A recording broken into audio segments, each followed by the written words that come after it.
कणखर बातमी, कणखर आवाज. आपण पाहता सावली मराठी न्यूज चॅनल.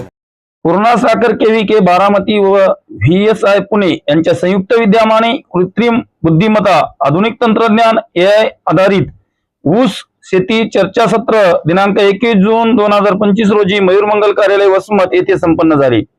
प्रसंगी श्री जयप्रकाशजी दांडेवकर साहेब, माजी सहकार मंत्री, महाराष्ट्र राज्य तथा अध्यक्ष पूर्णा सहकारी साखर कारखाना लिमिटेड वसमत, प्रमुख मार्गदर्शक म्हणून श्री तुषार जाधव, AI विभाग प्रमुख कृषी विज्ञान केंद्र बारामती श्री डॉक्टर विवेक भोईटे, AI शास्त्रज्ञ कृषी विज्ञान केंद्र बारामती श्री डॉक्टर अशोक कडलग, प्रमुख शास्त्रज्ञ ऊस पीक विभाग PSI पुणे यांनी ऊस पिकाबद्दल सखोल माहिती दिली. जनसावली न्यूज चॅनल वसमत कडून बाळासाहेब सारोळेकर. कृषी विज्ञान केंद्र बारामती, वसंतदादा शुगर इन्स्टिट्यूट पुणे आणि पूर्णा सहकारी साखर कारखाना आदरणीय दांडेगावकर साहेब यांच्या संयुक्त विद्यमाने आपण हे प्रशिक्षण आयोजित केले होते.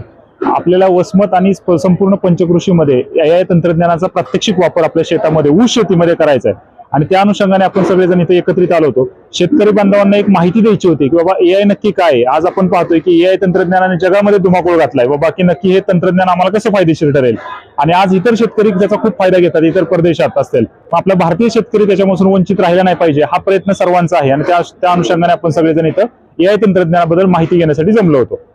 शेतकऱ्यांच्या ऊसाला उत्पादन वाढण्यासाठी नेमकं काय करायला पाहिजे? उत्पादन वाढीसाठी पहिली गोष्ट की AI तंत्रज्ञानाचा स्वीकार करावा लागेल. आपल्या शेतात सगळ्यात महत्वाचं मातीचं आरोग्य तपासावं लागेल आणि त्या अनुषंगाने जे कमी आहे ते कसं द्यायचं आणि त्या अनुषंगाने वाणाची निवड कशी करायची. थोडक्यात काय की ज्याला आपण म्हणतो ना की प्रिसिजन ऍग्रिकल्चर, तर ही प्रिसिजन ऍग्रिकल्चर काय हे AIच्या मदतीने आपल्या शेतकरी बांधवांना समजून सांगायचंय आणि त्याचा अवलंब करायचा जेणेकरून उत्पादन वाढेल. जनसावली मराठी न्यूज साठी बाळासाहेब सारोळेकर.